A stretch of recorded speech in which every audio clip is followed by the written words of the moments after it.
Tractate Menachot, page 22. We are 3 lines from the top of the page. Before we start, I would like to share with you a well-known Talmudic story in Tractate Ta'anit. This is something we learned in the past. As we know, the time that we have temple, things were ups and down.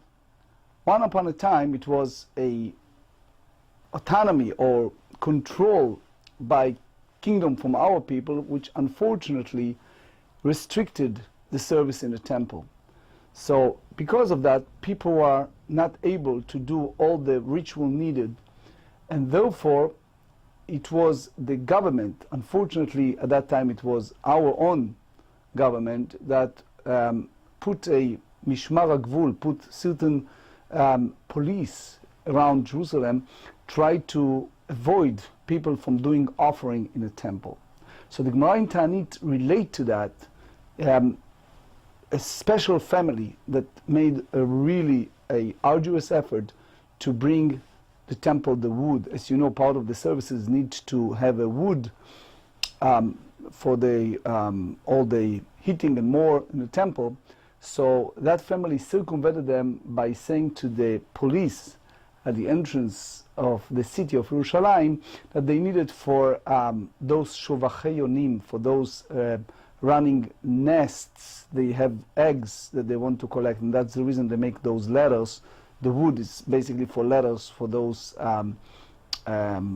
doves, and because they believe them, they let them in, and they took those woods and used it as an offering, meaning a donation for different offering used in the temple. As a result, in honor of that particular family that makes such a great effort and endangers themselves, a sulemai is from the word sulam, meaning ladder, that designated them as a distinguished family that did out of the way exceptional pious great deed by doing so and bringing the wood needed for the temple. Why are we saying that? It's because part of the ritual, as we said, when they brought the offering, is the other things that need for the temple. And the Gemara here tells us that it was a special giving, ma'anak, that the temple treasury provided individual when they needed. They have the wood that's provided in general by the temple treasury. So here we are, page 22, 3 lines from the top of the page. Ve'etzim de pshita leletana de mishel tzibur menalan. So because, as we said, that it was an issue of bringing wood for the offering, so that they offer communal offering that provided from the communal, in that sense is like a temple treasury. How do you know that even for individual it was given by the temple treasury whenever needed? So they said the source is the Tanya. יכול האומר עליי עולה, יביא עצים מתוך ביתו. Let's say if someone said, I incumbent upon myself to bring a burnt offering. So he must bring wood from his own home on which the burnt offering will be offered. כדרך שמביא נסכים מתוך ביתו, the same way as they brought libation for the service. So libation, obviously, it's the essence of the offering. And it's obviously that a person needs to bring it from his own estate. But here is a chidush, is novelty, something we don't know, the wood. Talmud lomar, because the Torah, when the Torah speak about individual bring a burnt offering, the Torah in the book of Vayikra, chapter 1, verse 8 said, Ala etzim, asher ala esh, asher ala mizbeach. Meaning, they said, the sentence says, on the wood that is on the fire, which is upon the altar. So here you see a juxtaposition in the Torah between the wood on the altar and they said, and the fire. And they said, Ma mizbeach mishel tzibur, af etzim ve'esh mishel tzibur, divrei Rabbi Elazar bar Rabbi Shimon. He said the same way as the altars come from the communal fund for the altar. That's, if you remember, we studied in Gemara in Tractate Zvachim, page 116b, Over there, the Gemara relates that King David purchased the location of the altar from the collection of all the money from all the tribes. So therefore, the Torah Kohanim of Mishans explained that that's the source. Even the truth is, you see both in a book called Torah Kodesh and in other sources that say that King David bought the location, not the altar. But anyway, so we derive the same way in that juxtaposition that the wood and the fire are brought from the communal supplies, and that's the view of Rabbi Elazar ben Rabbi Shimon. So it means that that verse in the Torah, in the book of Vayikra, chapter 1, verse 8, derived from that the source that wood was given by the individual as an offering. That would come from the communal money, kaspei tzibur, which is ma'ot hekdesh, the money that was in the consecrated temple treasury. That's the source of the sponsorship of that wood that provided to those individuals. There is another view. Rabbi Elazar ben Shamu Omer, by having this juxtaposition between the wood and the fire and the altar, מה מזבח שלא נשתמש בו הדיוט, אף עצים ואש שלא נשתמש בהן הדיוט. He said the same, just as the altar was not used by an ordinary person, as it was built for the purpose of serving as an altar to the Almighty, so the same way, the wood and the fire should not have been used previously by an ordinary person, so one does not bring the wood from his home. So now the Gemara zoom in and really examine this disputation between the two Rabbi Elazar, one Rabbi Elazar bar Rabbi Shimon, one Rabbi Elazar bar Shamua. Mai benayu, when it's come to the final halachic decision, what's the difference between these two great Rabbi Elazar? Ika benayu chadete, is one subject needs to be examined, which is that wood needs to be brand new or not?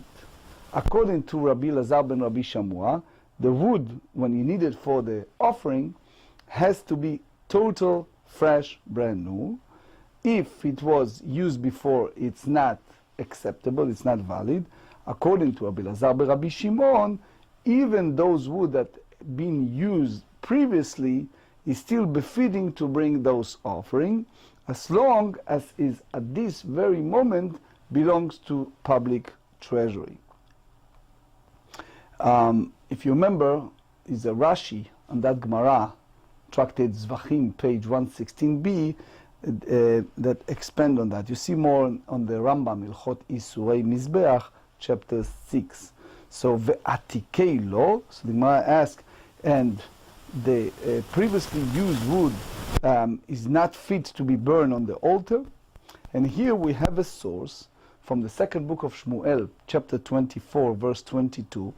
And here is a story about the king of Jebusai. His name is Arvana, that King David approached him and purchased from him the source of the wood in order to build that altar that will be used later on in the building of his son Solomon and the Beit HaMikdash. So the pasuk said, "Vayomer Arvana el David." The Jebusai king Arvana said to King David, "Yikach veyal Adoni Hamelech hatov be'enav."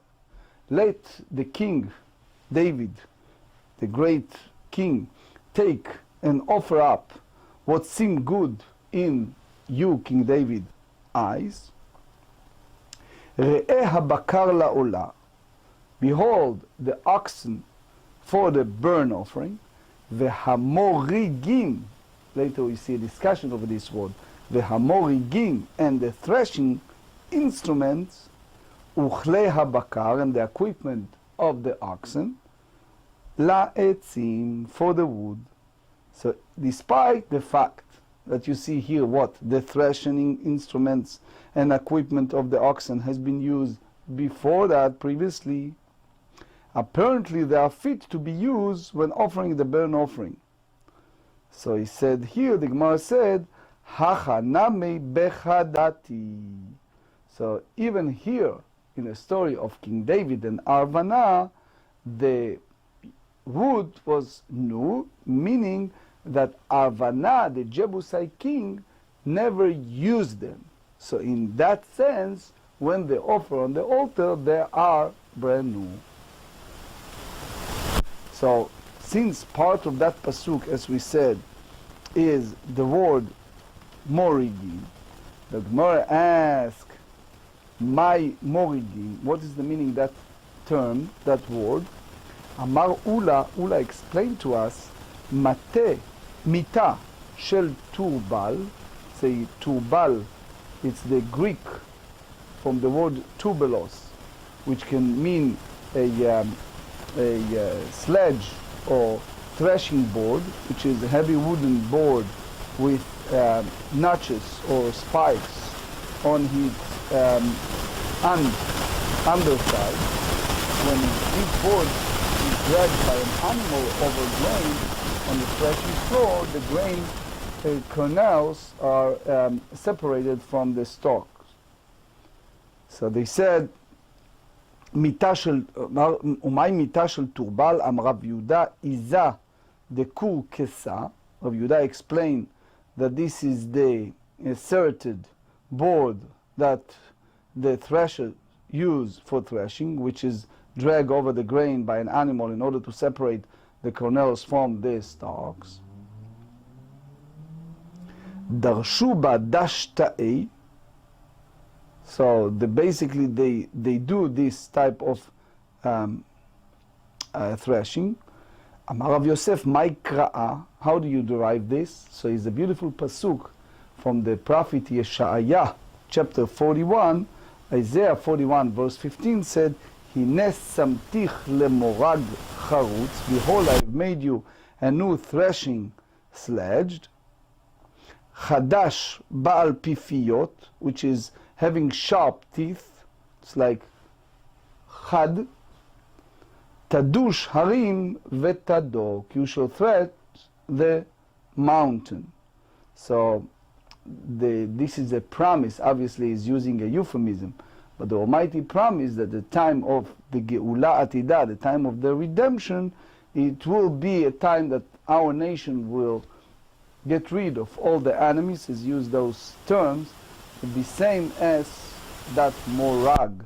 So morag is the threshing, and it's the threshing tools. I would like to share with you several halachot. I'm reading from the Koran edition translation of halachot.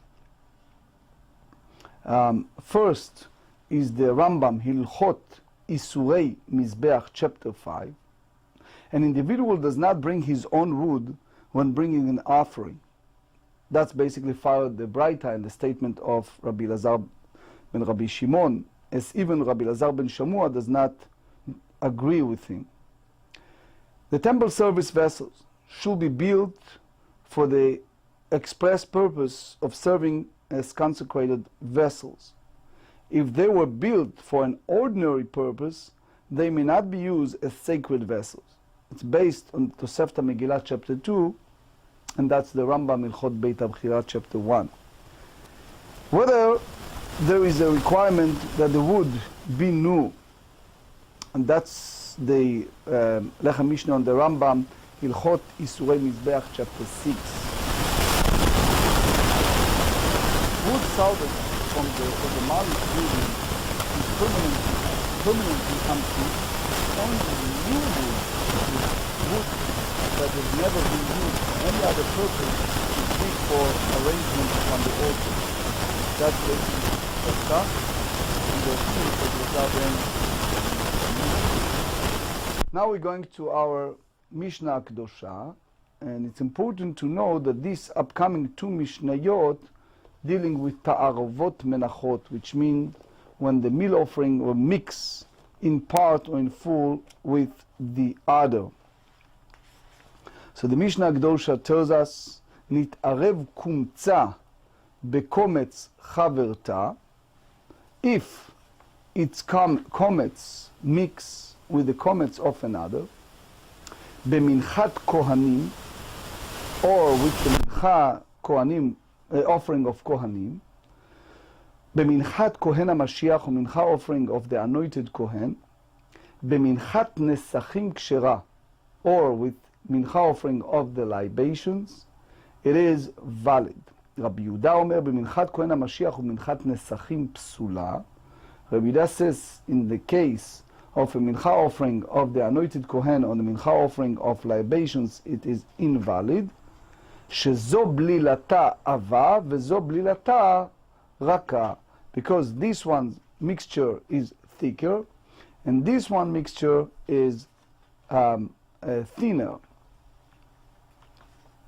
Vehen bolot zo mizo, and they absorb from each other. So since there is more oil in the minchat nesachim, in the libations, or the mincha of the kohen, than in ordinary mincha, the flowers of the comets of the ordinary mincha absorb oil from the other mincha, and a portion of it becomes nullified by the greater quantity of oil absorbed.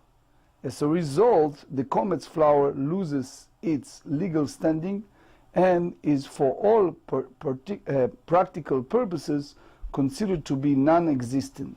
The ordinary mincha from which the comets was taken is thus invalidated them as a mincha whose comets was not completely burned on the altar. This is based on the principle we're going to learn soon in our sugya. It's called bitul berov, the nullification in the majority. That's a well-known Talmudic principle whereby a smaller quantity which is mixed with a larger quantity in a manner that it's no longer detectable is nullified and legally considered non-existent. The other mincha, however, being the majority component of this mixture, is obviously not nullified and remain valid. You see more in the both in the upcoming sugya, but also in the zvachim.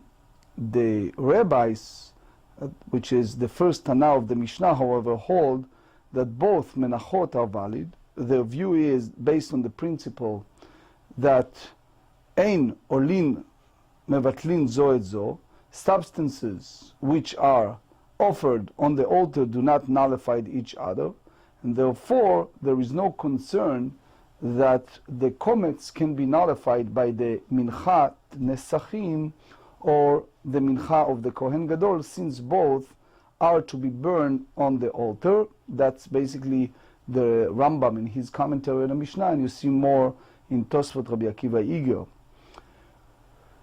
We have explained the Mishnah to this point according to Rab, which is supported by Tosfot Yom Tov. However, Rashi, soon you see it in the Gemara, and Tosfot contend that both offerings are invalidated. In their opinion, the comets is invalidated not because it becomes nullified by the absorption, but simply because its oil content is increased by the absorption from the other. More oil, the mincha, this invalidates because of the rule taught in the Mishnah, the first Mishnah, meaning at the Perek Aleph, Mishnah Gimel, that if he increase its oil, it is invalid. And the other mincha is invalidated because as the result of the absorption by the comets, its own oil is decreased, and as that mincha states, if he decreases its oil, it is invalid. Although the oil is still physically present, it becomes nullified by in the comets and ceases to have any legal existence. It is therefore considered missing. That's basically Rashi, and you see more on Tosfot Rabbi Akiva. So, however, according to the rabbis, view that olin and mevatlin zo et zo, substances which are offered on the altar do not nullify each other, all components of the mixture retain their legal standing, and the oil of each mincha is thus attributed to its own offering. So consequently, neither mincha is considered to contain the wrong quantity of oil. Only, according to Rabbi Yehuda, whose opinion it is that even items offered rules on the altar are governed by the regular principle of the nullification, is there a problem of wrong quantity of oil for each mincha. Since the flour of the comets nullifies the oil it absorbs, it prevents it from being considered part of the mincha to which it actually belongs. As we said, Tosfot Rabbi Akiva Iger, in resolution of the question raised by Tosfot Yom Tov. And you're welcome to read more on the commentary. Obviously is above the scope of our study today. So let's go to our Gemara.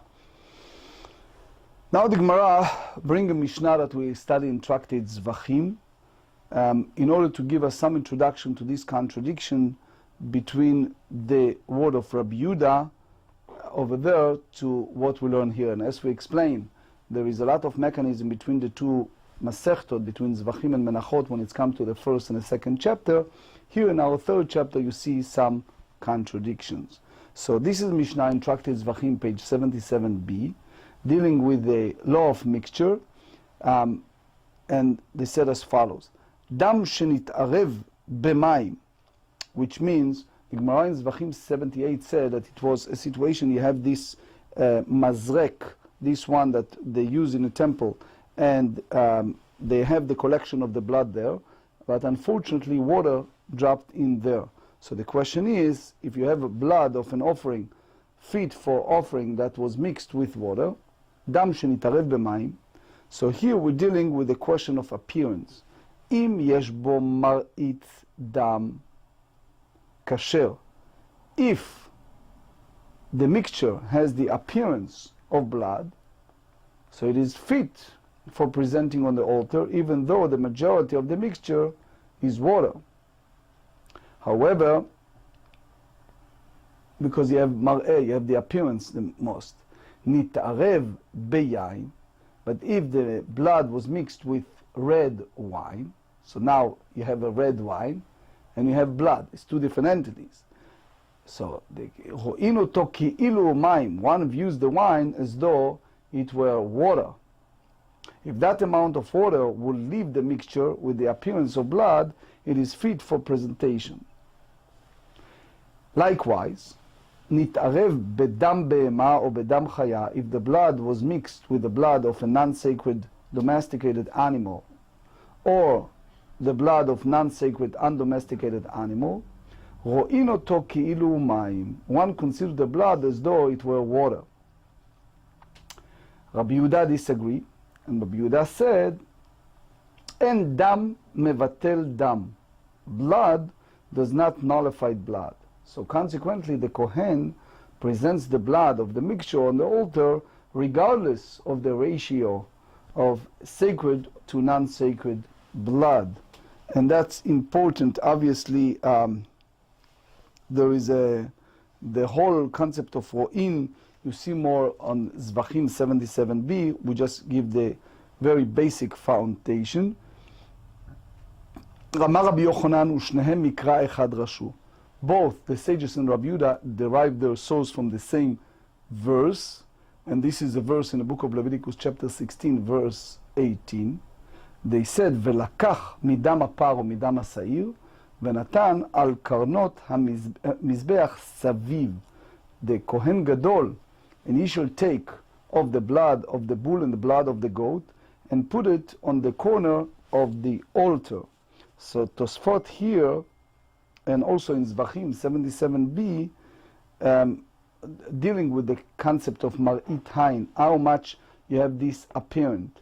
Hadavar yadua shedamo shel par merube midamo shel sa'ir. It is a very well-known matter that the blood of the bull is more than the blood of the goat. So why then is the blood of the goat not nullified? So before we continue, I'd like to share with you a Rambam. The Rambam Mנחות פסולי המוקדשים, chapter 2 said, blood of an offering that was mixed, in a case where water fell into a cup of blood of an offering, if the mixture retains the appearance of blood, it is fit. If wine or non-sacred blood fell into a cup of a blood, the wine of a non-sacred blood is viewed as though it were water. If that amount of water will cause the mixture to not have the appearance of blood, then the mixture is unfit for presentation.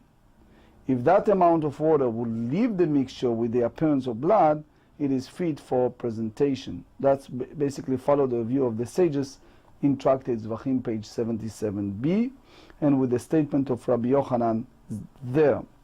So the Gemara said, Rabbanan Savrei.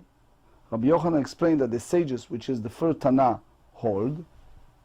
22b, Mikan la'olin, those blood of the bull and the goat that ascend to the altar, the different components of the mixture, she'ein mevatlin ze et ze, that is not nullified on the altar. So Rashi in Tmura, chapter 5, page 5b, explained that, for example, if you have imurin or komets mincha or menachot that niktarot kalil, so the rabbis derive from that a general principle that when you have something that ascend to the altar, if two separate items ascend to the altar, as long as they ascend in that sense, they are accepted. Rabbi Yehuda savar mikan lemin bemino she'eino batel.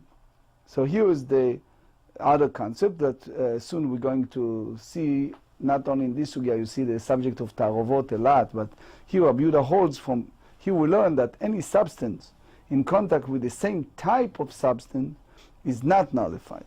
Rabbanan savre mikan leolim mishen mevatlim ze et ze dilma mishum demin beminohu, because blood and blood, in that sense, is the same type of substance. So the Gemara explains and answer, Iyashminan min beminod velo ashminan olin. Had the pasuk told us the halacha by using an example of a substance in contact with the same type of substance, and not told us the case of mixture item that are sent to the altar, the verse will be interpreted as you said. But now the verse told us the halacha through a case of a mixture of items that are sent to the altar. It is understood that the reason it is not nullified is due to the fact that it is part of a mixture of items that are sent to the altar, not because the substances are for the same type. So the Gemara challenged and said, Vedilma, by the way, the whole subject of min bemino, it's a general din, it's not only in regards to offering, but anyway, Vedilma ad deika min bemino ve'olin, maybe you said that it's not nullified until both criteria are met, and unless the mixture is both a substance in contact with the same type of substance and a mixture of items that ascend to the altar, one nullified the other. So the Gemara concludes and concedes kashya, which is difficult. You should know, we said it many times, that when it's kashya and it's not tuvta, it means, as Rashi explained in Sanhedrin 72, that there are some answers, but weak answers. Rabbi Yehuda savar mikan lemin bemino she'eno batel. So now we go and zoom in Rabbi Yehuda, the second part, that Rabbi Yehuda explanation, he says that from here we learn that any substance in contact with the same type of substance is not nullified.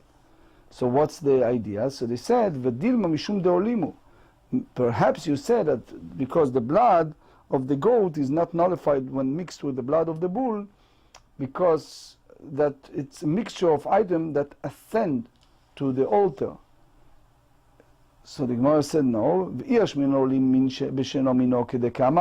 Had the pasuk told us the halacha by using an example of mixture of items that ascend to the altar when substance is in contact with a different type of substance.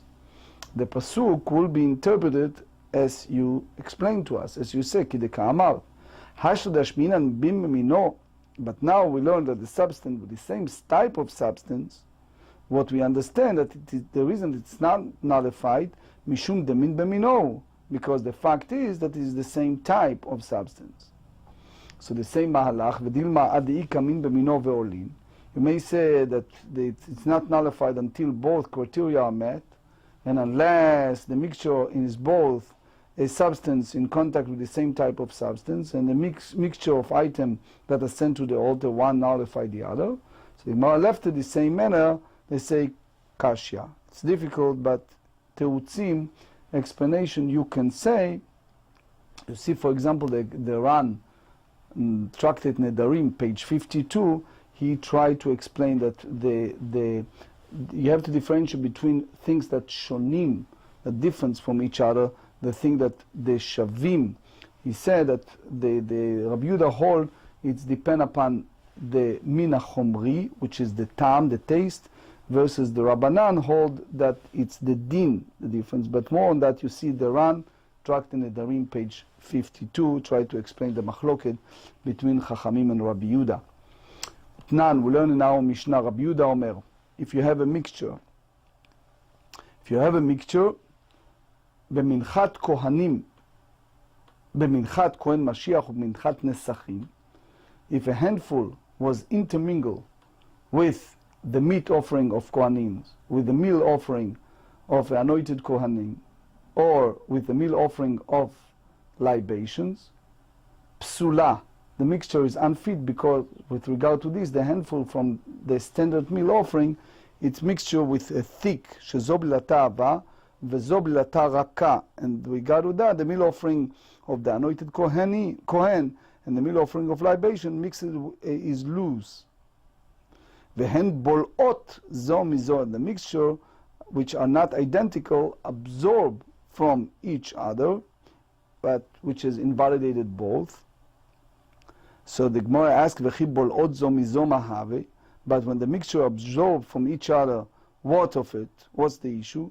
Min b'minohu, the substance are identical, the same type of substance, and neither oil nullifies the other, and both should be offered on the altar. So that's the why you said that the comets, the handful is not accepted, pasul, mishum riba shamna, and the libation minchat nesachim mishum chisar shmana. That's the way the Rashba explained the question in the Gemara. Tosfot, Rabbi Akiva, Iger, and Chok Natan have a different understanding. So anyway, 23, the Gemara explained, Amar Rava, Kasava Rabbi Yehuda. Rabbi Yehuda hold, when you have a case of any mixture that consists of a substance in contact with the same type of substance as well as another type of substance, Kol shehu min b'mino v'davar acher, the halacha is to disregard the same substance, consider as though it were not there. Salek et mino kemi sheino, it's like not existed. V'sheino mino rava alav umevatlo. And then, in the event that different type of substance is more than the first substance, the different substance nullified the first substance. So in the case of the Mishnah here, the handful of the meal offering is mixed with other type of meal offering and comprise greater quantity of oil. So the oil of the handful is disregarded, and the flour of the handful which is present is greater quantities than the oil of the other meal offering that is absorbed in it. So that nullifies the oil of the other meal offering. That oil is now considered to be one with the oil of the handful, and therefore the oil of the handful is increased and the handful is unfit.